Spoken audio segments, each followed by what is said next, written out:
Spine surgery से related बहुत सारे क्वेश्चन पूछे जाते हैं कि स्पाइन सर्जरी करवा ली तो उसके बाद क्या होगा, स्पाइन सर्जरी क्यों की गई, कैसे की गई और क्या इंडिकेशन थे जिसके लिए ज़रूरत पड़ गई और स्पाइन सर्जरी की गई।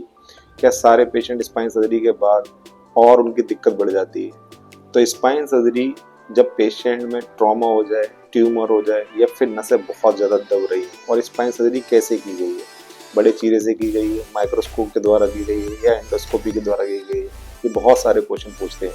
तो हमेशा याद रखिए कि स्पाइन सर्जरी अब सेफ सर्जरी है। कभी कभी आपने देखा होगा कि हड्डी दब जाती है, नॉर्मली इसे कंप्रेशन फ्रैक्चर कहते हैं। नॉर्मली हम लोग उसमें बड़ी सर्जरी नहीं करते, उसको कहते हैं वर्टिब्रोप्लास्टी। हमने 2 निडल से और उसके अंदर सीमेंट डाल देते हैं। कभी कभी हड्डी बहुत ज़्यादा दब जाती है तो हड्डी को फैलाने के लिए उसमें हम बलून डाल के और हड्डी को फैलाते हैं और उसके अंदर सीमेंट भर देते हैं, उसे कहते हैं काइफोप्लास्टी।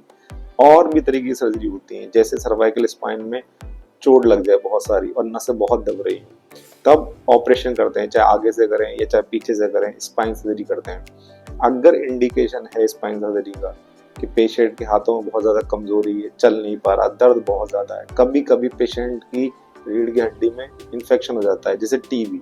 टीबी में लोग अक्सर कहते हैं कि टीबी की दवाई खाओ और पेशेंट इंप्रूव हो जाएगा।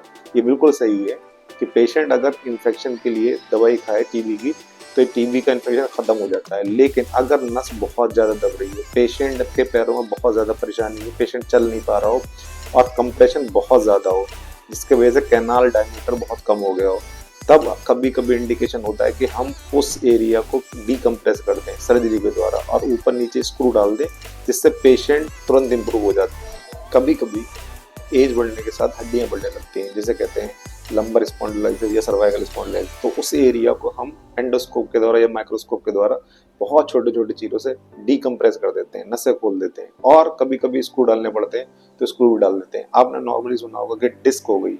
डिस्क क्या होती है कि एक्यूट अगर डिस्क हर्निएशन है, किसी ने बहुत ज़्यादा वेट उठा लिया और नर्व बहुत प्रेशर डाल रही है, तब उस एरिया को खोलने के लिए भी एंडोस्कोप से बहुत छोटे से चीरे से हम डिस्क निकाल लेते हैं। पेशेंट जो है ना पोस्ट ऑपरेटिवली वॉक भी करते हैं और इम्प्रूव भी हो जाते हैं।